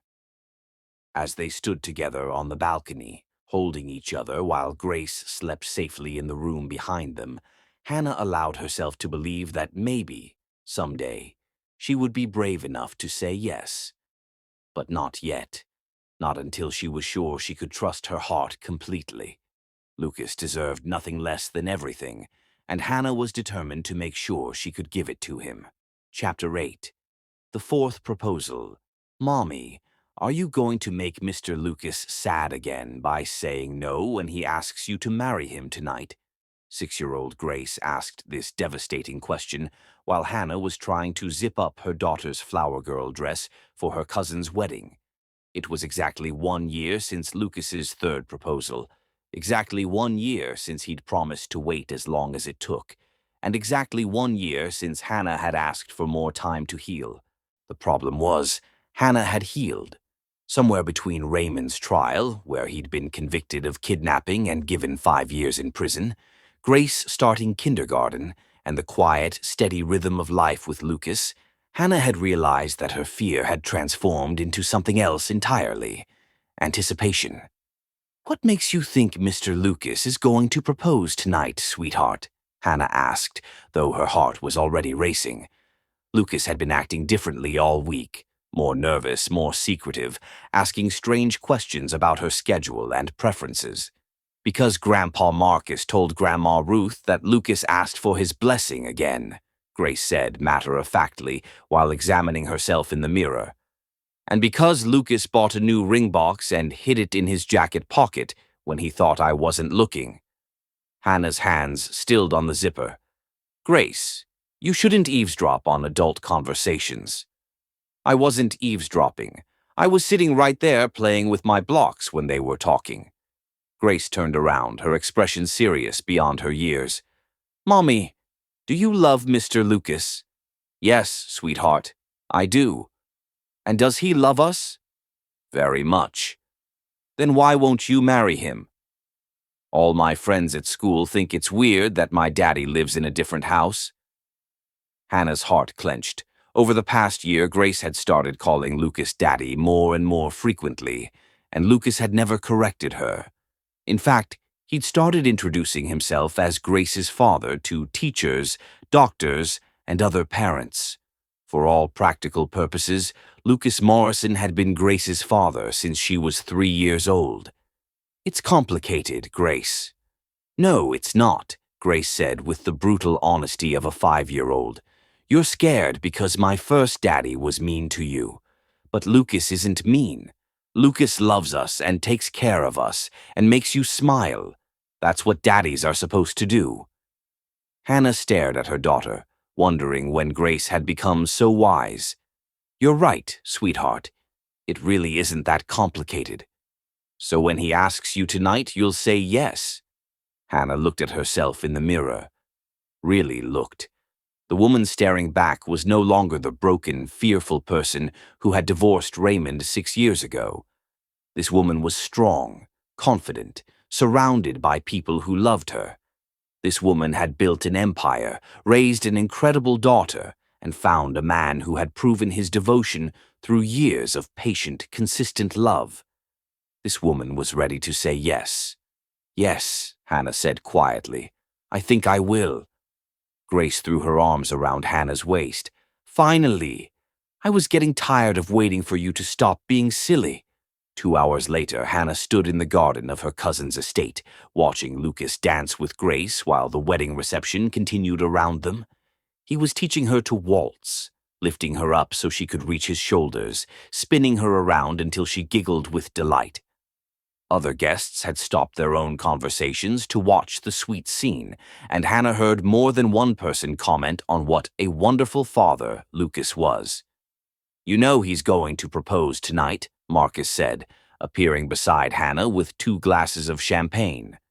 "So I've been told," Hannah replied, accepting the glass. "Apparently it's common knowledge. Are you ready this time?" Hannah watched Lucas dip Grace dramatically, making her squeal with laughter. "Dad, can I ask you something? When you were investigating Lucas 3 years ago, what convinced you that he was genuine?" Marcus followed her gaze to Lucas and Grace. It wasn't anything in his background check, though that was all exemplary. It was something much simpler. "What?" "I watched him with Grace during that first birthday party after you'd reconciled. There was a moment when Grace spilled grape juice all over his white shirt. You remember that expensive silk one. Any other man would have been annoyed, would have made some comment about being more careful." Hannah remembered. She'd been mortified, rushing to clean up the mess and apologize. "Lucas didn't even acknowledge the stain," Marcus continued. "He just kept playing with Grace like nothing had happened. Later, when you were busy with other guests, I saw him take off the shirt and throw it away rather than ask your staff to try to clean it. He didn't want to create extra work for anyone or draw attention to Grace's accident. That's when you knew. That's when I knew he loved her for herself, not as a way to get to you. Any man can pretend to care about a woman's child for a few months. But Lucas has been putting Grace's emotional well-being before his own comfort for 3 years now."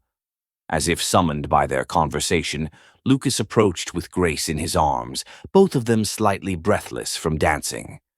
"Mommy, did you see how high Daddy spun me?" Grace asked excitedly.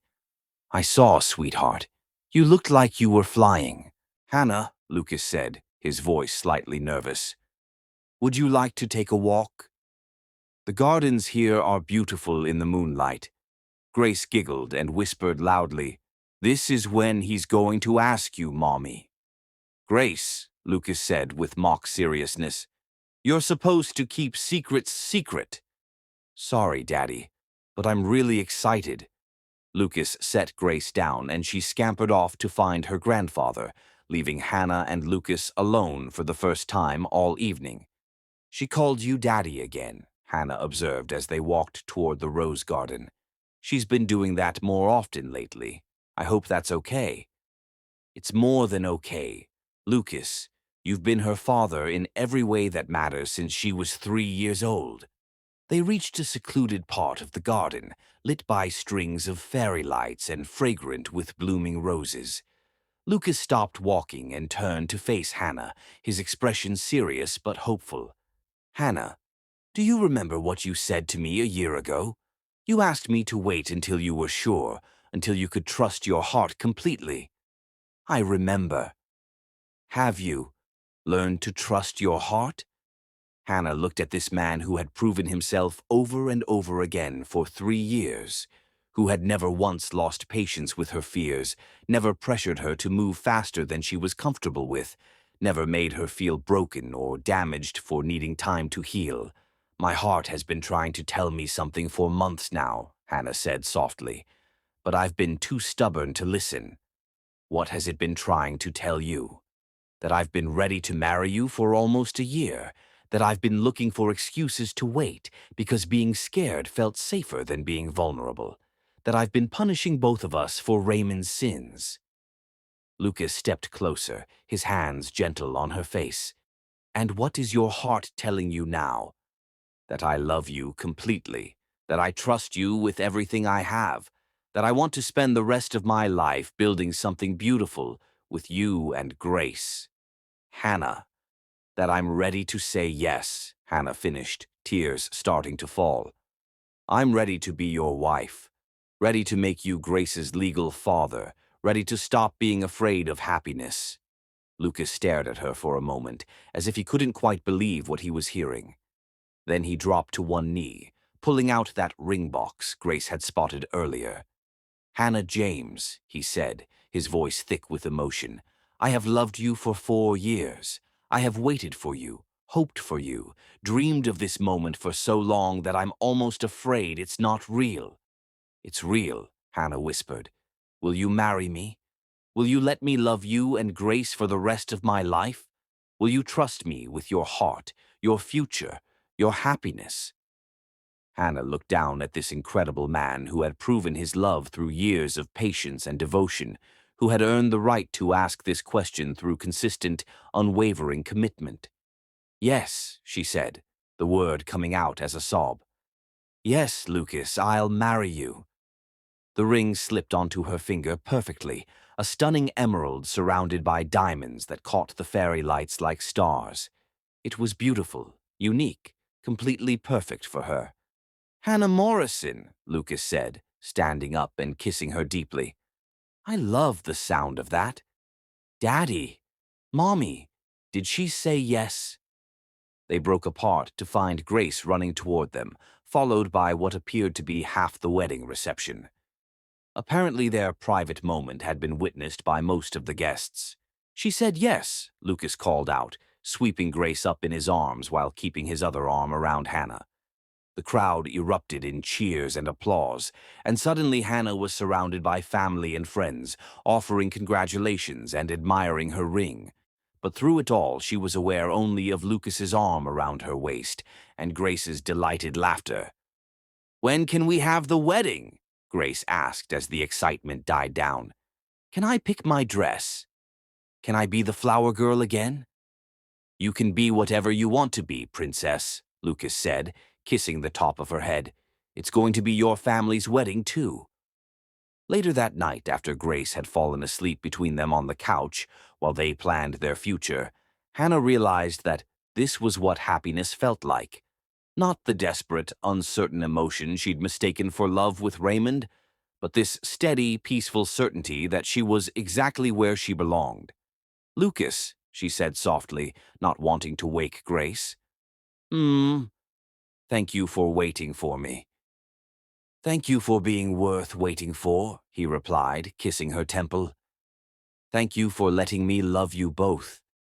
As Hannah drifted off to sleep, surrounded by the two people she loved most in the world, she realized that sometimes the best things in life were worth waiting for, and sometimes, if you were very lucky, they waited for you too. Chapter 9. The Wedding and Raymond's Desperation. "Please, Hannah, don't do this to me. I'm begging you to remember who we used to be before you destroy my last chance at happiness." Raymond Rico's desperate plea echoed across the manicured grounds of the James estate as he stood in handcuffs between two security guards, having somehow managed to escape from prison transport just hours before Hannah's wedding to Lucas. His prison uniform was dirty and torn, his face gaunt from 3 years behind bars, and his eyes held the wild desperation of a man who had finally lost everything. Hannah stood 50 feet away in her wedding dress, a stunning creation of ivory silk and French lace that made her look like a queen, flanked by Lucas in his black tuxedo and Grace in her flower girl dress. The wedding guests, including some of the most powerful people in the country, watched in stunned silence as this dramatic confrontation unfolded. "Who we used to be." Hannah's voice was ice-cold as she stepped forward, Lucas immediately moving to stay beside her. "You mean when you were lying to me every day of our marriage? When you were planning to abandon me and our unborn child for your ex-wife? When you were stealing from me while pretending to love me?" "I made mistakes," Raymond shouted, struggling against the guards holding him. "But I've paid for them. 3 years in prison, Hannah. 3 years of thinking about what I lost, what I threw away."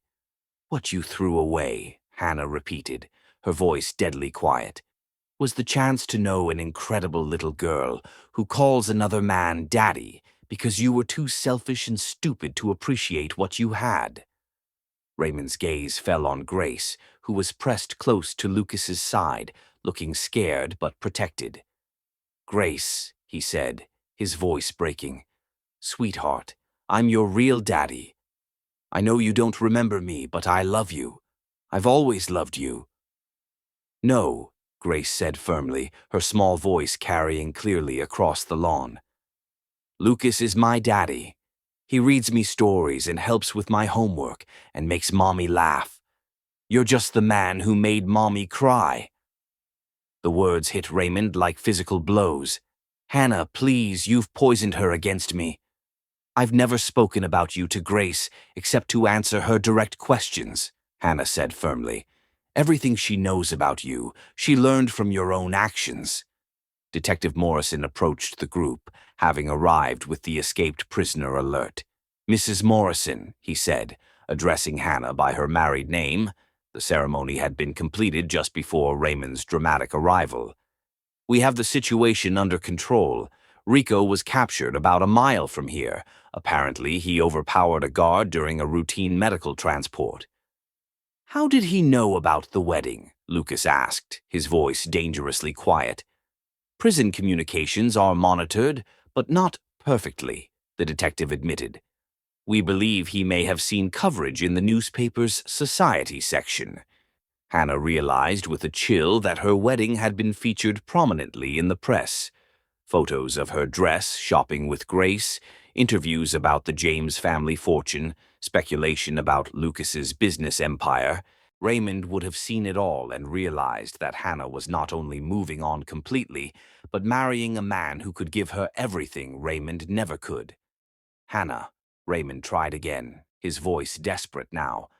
"I know I hurt you, but we have a child together. We have history. You can't just erase that and pretend this man is Grace's father." "He is Grace's father," Hannah said simply. "In every way that matters. He's the one who taught her to ride a bike, who stayed up all night when she had the flu, who helped her learn to read. Where were you for any of that, Raymond?" "I was in prison because of you," Raymond exploded. "You had me arrested for trying to see my own daughter. You kidnapped a 5-year-old child." Lucas stepped forward, his voice controlled but lethal.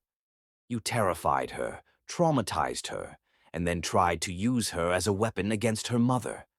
That's not love. That's selfishness. And who are you?" Raymond turned his fury on Lucas. "Some rich boy who thinks he can buy a family. You don't know Hannah like I do. You don't know that she's not who she pretends to be." "I know exactly who Hannah is," Lucas said calmly. "She's the strongest woman I've ever met. She's a brilliant businesswoman, a devoted mother, and the love of my life. She's also someone who deserves better than a man who would abandon her while she was pregnant and then spend years terrorizing her." "You think you're so perfect?" Raymond snarled. "What happens when you get tired of playing house? What happens when you want your freedom back?" "That will never happen," Lucas said with absolute certainty. "Because unlike you, I know the difference between a convenience and a gift. Hannah and Grace aren't obligations I have to endure. They're the best things that ever happened to me." "Grace is my daughter," Raymond shouted, making one last desperate lunge toward the little girl before the guards restrained him completely. Grace didn't cower or cry. Instead, she stepped forward and looked at Raymond with the fearless confidence of a child who had never doubted she was loved and protected. "My last name will be Morrison soon," she said clearly. "Lucas is going to adopt me, and we're a real family. You can't have me because I don't want you. You're scary, and you make people sad." The simple honesty of Grace's words seemed to break something inside Raymond. His shoulders sagged, and for the first time since he'd appeared, he looked truly defeated. "I've lost everything," he whispered, staring at Hannah. "My family, my life, my daughter. You were supposed to be mine, Hannah. We were supposed to build a life together." "We tried to build a life together," Hannah said, her voice gentler now but still firm. "And you chose to tear it down with lies and betrayal. That wasn't my choice, Raymond. That was yours. I would have loved you if I'd known," Raymond said desperately. "If I'd known about the money, about who you really were."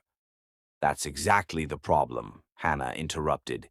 "You would have loved my money, not me." Lucas fell in love with Hannah the waitress before he ever knew about James Industries. He loved me when I was broken and scared and didn't trust anyone. He loved Grace when she was just a little girl who needed a father, not an heiress he could use for connections. Mrs. Morrison, Detective Morrison said gently, we need to transport Rico back to custody. He'll face additional charges for the escape and for violating the restraining order. How much time will he get? Lucas asked. Given his record and the violence of the escape, probably another 5 to 7 years, the detective replied. Raymond stared at Hannah one last time. I hope you'll be happy, he said, and for the first time in 6 years, he sounded like he might actually mean it. I hope he gives you everything I was too stupid to appreciate. He already has, Hannah said quietly. As the police led Raymond away, the wedding guests slowly began to resume their celebration. The incident had been dramatic but brief, and most people seemed eager to return to the festivities. Are you okay? Lucas asked Hannah quietly, his arm around her waist. I'm perfect, Hannah said, and realized she meant it completely. For the first time in my life, I'm exactly where I'm supposed to be. Mommy, Grace tugged on Hannah's dress, is the scary man going to come back? No, sweetheart, Hannah knelt down to Grace's level. He's going away for a very long time, and he won't be able to bother us anymore. Good, Grace said firmly, because this is our happy day, and he was trying to make it sad. You're absolutely right, Lucas said, picking Grace up and spinning her around. This is our happy day, and nothing is going to change that. As the afternoon turned to evening, Hannah found herself surrounded by love and joy. Grace charmed all the guests with her dancing and her speeches about her new daddy. Lucas was the perfect husband, and Hannah felt a peace she'd never experienced before. During their first dance, Lucas pulled Hannah close and whispered in her ear, Do you regret waiting so long to say yes? No, Hannah said honestly. I needed those years to heal, to learn to trust you completely. And you needed them to prove that your love was real. We're both better people now than we were 4 years ago. And Grace? Hannah looked over at their daughter, who was dancing with her grandfather Marcus, while wearing Lucas's suit jacket like a cape. Grace has never known anything but love and security, Hannah said. Even when I was scared and broken, she was surrounded by people who adored her. Raymond was never her father. He was just the man who helped create her. And now she has a real father, one who chose her, fought for her, and loves her unconditionally. As they swayed together under the stars, surrounded by family and friends, Hannah realized that sometimes the best love stories weren't about passion and drama. Sometimes they were about patience and healing, about finding someone who would wait for you to become ready to be loved. Mrs. Morrison, Lucas said softly. I love the sound of that, Hannah replied. Get used to it, Lucas smiled, because you're stuck with me forever now. Promise, Hannah asked. Promise, Lucas said, sealing it with a kiss that tasted like forever. In the distance, Grace's laughter rang out across the garden as she danced with her new family, and Hannah knew that this was what happily ever after really looked like. Not perfect, not without challenges, but built on a foundation of real love, trust, and commitment. Raymond Rico had finally gotten what he deserved, the knowledge that he had thrown away the greatest gift of his life, and that it had found its way to someone who would treasure it properly. And Hannah Morrison had gotten what she deserved, a love worth waiting for. Chapter 10. Complete Victory. Daddy, why is that man on TV crying about losing his family when he never really had one? 8-year-old Grace Morrison asked this question while sitting in Lucas's lap, watching a news report about Raymond Rico's latest parole hearing denial. It had been 2 years since Hannah's wedding to Lucas, and Grace was now a confident second grader who barely remembered a time when Lucas wasn't her father. On the screen, Raymond was sobbing, claiming he'd been destroyed by a vindictive ex-wife, and begging for a chance to reconnect with his daughter before it's too late. Hannah Morrison, now 2 years married to Lucas and expecting twins, muted the television with disgust. The sight of Raymond playing victim for the cameras filled her with cold satisfaction rather than anger. Let him cry for the world to see. Everyone who mattered knew the truth.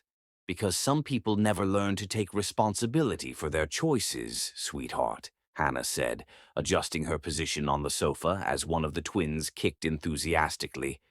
That man made decisions that hurt people, and now he's facing the consequences. But he keeps saying I'm his daughter, Grace said, her face scrunched with confusion. Why does he think that when I already have a daddy? Lucas kissed the top of Grace's head. Because he helped create you, princess. But that doesn't make him your father. Being a father means taking care of someone you love every single day, not just sharing DNA. Grace nodded solemnly. At 8 years old, she was remarkably wise about family dynamics, probably because she'd been surrounded by genuine love and security her entire conscious life. She had no memory of Raymond beyond that terrifying day when she was 5, and to her, Lucas had always been her father. Well, I'm glad he's not my daddy, Grace said firmly. Real daddies don't make their children's mommies cry. Hannah and Lucas exchanged a look over Grace's head. Their daughter had inherited Hannah's intelligence and Lucas's emotional wisdom, creating a formidable combination. She excelled in school, spoke 3 languages, and had already shown an aptitude for business that suggested she might one day run James Industries. Grace, why don't you go practice piano while Mommy and I talk? Lucas suggested. Can I play the new song for the babies? Grace asked, patting Hannah's belly gently. Of course, sweetheart. I think they'd love to hear it. After Grace skipped out of the room, Lucas turned to Hannah with concern. How are you feeling about the parole hearing coverage? Honestly, vindicated, Hannah said without hesitation. Look at him, Lucas. 5 years in prison and he still doesn't understand what he did wrong. He's still painting himself as the victim. The parole board saw right through it, Lucas reminded her. Denied again, unanimous decision. He'll be eligible again in 3 years, but given his record, he'll never get out early, Hannah finished. And by the time he serves his full sentence, Grace will be 18 and able to make her own decisions about contact. Lucas moved closer to Hannah on the sofa, his hand resting on her belly where their twins were active. Speaking of Grace's decisions, she asked me something yesterday that I wanted to discuss with you. What kind of something? She wants to legally change her last name. Hannah looked surprised. But she's already Grace Morrison. We changed it when I adopted her legally after our marriage. No, she wants to drop Rico from her birth certificate entirely. She asked if there was a way to make Lucas Morrison her biological father on paper. Hannah felt tears spring to her eyes. She said that? She said she doesn't want any connection to Raymond left in her official records. She wants her birth certificate to reflect the truth, that I'm her real father in every way that matters. What did you tell her? I told her that we'd look into it, but that no matter what any paper says, she's my daughter and I'm her father forever. Hannah reached for Lucas's hand, marveling as she always did at this man who had made their broken family whole. She's right, you know. You are her biological father in every way that matters. You've been there for every milestone, every achievement, every scraped knee and bad dream. And I always will be. The peaceful moment was interrupted by Grace's piano playing floating in from the music room, a beautiful melody she'd composed herself and dedicated to her baby siblings. The music was complex and emotional, far beyond what most 8-year-olds could create. She's remarkable, Lucas said softly. She's ours, Hannah replied, the possessive pride in her voice unmistakable. Over the past 2 years, their life had been everything Hannah had never dared dream of. Lucas had proven to be not just a wonderful husband, but an extraordinary father to Grace. He'd attended every school event, coached her soccer team, helped with homework, and created traditions that would last a lifetime. The business merger of James Industries and Morrison Global had been seamless, creating an empire that dominated multiple industries. Hannah ran the day-to-day operations while Lucas focused on international expansion, and their professional partnership was as strong as their personal one. "Hannah," Lucas said suddenly, "there's something else I need to tell you about Raymond." "What now?" "My lawyers received some interesting information yesterday. Apparently, Raymond's ex-wife, Aria, wants to meet with us." Hannah stiffened. "Aria? Why?" "She's getting remarried to a very wealthy businessman, and she wants to ensure that Raymond has no legal claim to her children. She's offering to testify about his abandonment and manipulation if it will help strengthen our case for terminating his parental rights to Grace. After all these years, she wants to help us. Apparently, she's realized what kind of man Raymond really is. Her new fiancé had him investigated and found some disturbing information about Raymond's behavior since his incarceration." "What kind of information?" "Letters to other inmates' former partners, trying to manipulate them into providing money or assistance. He's been using the same tactics he used on you, finding vulnerable people and exploiting their emotions." Hannah shook her head in disgust, but not surprise. Once a predator, always a predator. Aria wants to make sure he can never hurt another family the way he hurt hers. And ours. "Set up the meeting," Hannah said decisively. "If Aria's testimony can help us cut Raymond out of Grace's life permanently, I want to hear what she has to say." That evening, as Hannah tucked Grace into bed, her daughter looked up at her with serious eyes. "Mommy, when the babies come, will they have the same last name as me?" "Of course, sweetheart. You're all Morrisons." "Good. I want us all to match." Grace paused thoughtfully. "And Mommy, when I grow up and have my own family, I want to be like you and Daddy." "What do you mean?" "I want to choose someone who loves me like Daddy loves you. Someone who makes me laugh and keeps me safe and never lies to me." Hannah felt her heart overflow. "That's exactly what you deserve, Grace. Someone who sees how incredible you are and never takes it for granted. Like how Daddy saw how incredible you are. Yes, sweetheart, exactly like that." Later that night, as Hannah and Lucas lay in bed, feeling the twins move and listening to Grace's soft breathing through the baby monitor, they still kept in her room. At her request, she wanted to make sure she could hear if the babies needed anything. Hannah reflected on how completely her life had transformed. "Lucas," she said softly, do you ever wonder what our lives would have been like if Raymond had been a different kind of man? If he'd actually loved me and Grace?" Lucas was quiet for a moment. "Honestly, number.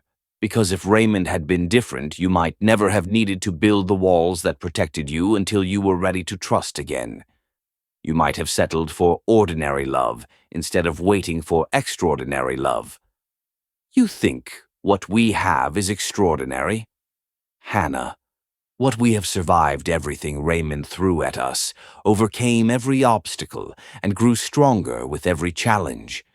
We didn't just fall in love. We chose each other every single day for years before we got married. That's not ordinary. That's once in a lifetime." Hannah turned to face her husband in the darkness. "I love you, Lucas Morrison. Thank you for waiting for me to be ready to love you back." "Thank you for being worth waiting for," Lucas replied, kissing her softly. 6 months later, Hannah gave birth to healthy twins, a boy they named Marcus after Hannah's father, and a girl they named Ruth after Lucas's grandmother. Grace was completely enchanted with her baby siblings, taking her role as big sister very seriously, and 3 months after that, Raymond Rico's parental rights to Grace were officially terminated based on abandonment endangerment, and testimony from multiple witnesses about his pattern of manipulation and abuse. Grace Morrison was legally and officially only Lucas's daughter. On the day the court order was finalized, Hannah sat in her garden watching Lucas teach Grace to change baby Marcus's diaper while little Ruth slept peacefully in her carrier. The sight filled her with such complete contentment that she had to remind herself it was real. This was her life now. This chaos of laughter and love, of business meetings and bedtime stories, of a man who had proven his devotion through years of patience, and a daughter who had never known anything but security and adoration. Raymond Rico had gotten exactly what he deserved, a lifetime of regret over losing the greatest gift he'd ever been offered. And Hannah Morrison had gotten exactly what she deserved, a love story worth waiting for, a family built on truth and trust, and the certainty that some fairy tales really do come true. But only for people brave enough to believe they deserve them. As Grace's laughter echoed across the garden and Lucas smiled at her with eyes full of love, Hannah knew that she had finally, completely, and utterly triumphed. The end.